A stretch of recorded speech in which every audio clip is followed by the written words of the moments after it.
The desert heat clung to the early evening air as Deputy Jason Carrillo flipped on his cruiser's blinker and pulled in behind a black Cadillac Escalade parked awkwardly on the shoulder of Route 87 outside Las Moradas, New Mexico.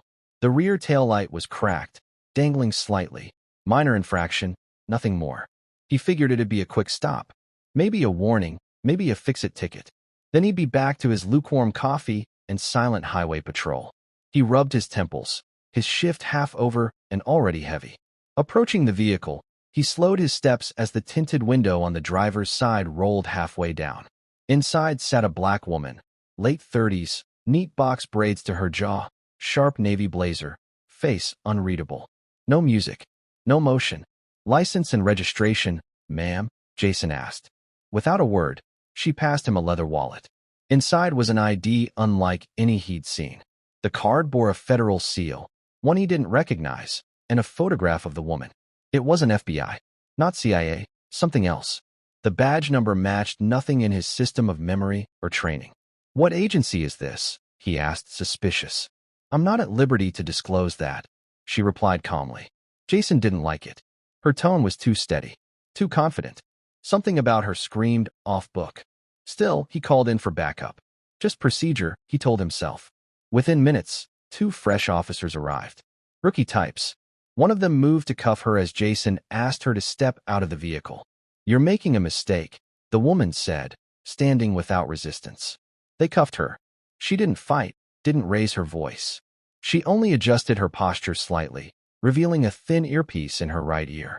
Jason caught it, but said nothing. And that's when things snapped. Tires shrieked against pavement. 2 matte black SUVs with government plates pulled up fast.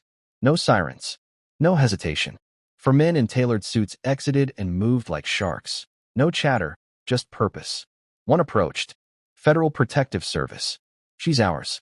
Release her immediately. Jason stiffened. Not until we confirm who she is. You've already gone too far, the tall man said. You've jeopardized an active, classified operation. The rookie who had cuffed her was already pale. A second agent scanned her ID with a thick, unfamiliar device. A sharp beep, green light. Confirmed, the agent said. Agent Liana Ward. Tier 6 clearance. Jason blinked. Tier what? But Liana's eyes were elsewhere. Over the crowd that had gathered. Over the phones now filming. Then, her voice dropped just above a whisper. Target acquired. The agents turned in unison, spotting a man near the back. Hood pulled low, no phone out. He turned to run. Move. One of the agents yelled, breaking into a sprint. A muffled pop echoed through the alley seconds later. The agent returned with the man, cuffed, bleeding, a wire trailing from his hoodie. They were tracking me, Liana said. Someone inside fed my route. Jason's stomach dropped. Back at the station, Liana walked in alone. No backup now. Just resolve. She moved with confidence, scanning her ID to gain access to the precinct's secure data room. Within minutes, she'd pulled server logs, radio activity, shift rosters. She didn't have to wait long. Deputy Marcus Steele stepped into the hallway. Late 30s. Solid build. Cold smile. Well, he said. Ghosts don't usually knock. Jason stepped between them. You two know each other? Liana didn't blink. He went dark overseas mid-operation. Took encrypted contacts. 3 agents died. Or, Steele cut in. I escaped a setup and left the ones who were dirty behind. Jason turned to her. He was one of yours? No, she replied. He was one of theirs. She pulled a small recorder from her coat and hit play. Steele's voice filled the corridor. She always takes the same route. I can guarantee it. Jason moved first this time. When Steele lunged, Jason tackled him to the ground. Other officers swarmed in. Liana stood back, arms crossed. You're under arrest, she said, for espionage, conspiracy, and treason. Steele's threats echoed down the hallway as he was dragged into a holding cell. Later that night, in the evidence room, Liana opened a black case recovered from her vehicle. Inside were surveillance photos, data charts, maps with coordinates marked in red. This is who I was tracking, she said to Jason, pointing to a grainy photo of a man labeled Asher. He doesn't show up in cities like Las Moradas by accident. He was tipped off. I was supposed to be flagged, maybe even removed. Jason stared. Why would someone inside our department do that? Because someone inside your walls is on a payroll that doesn't have a flag.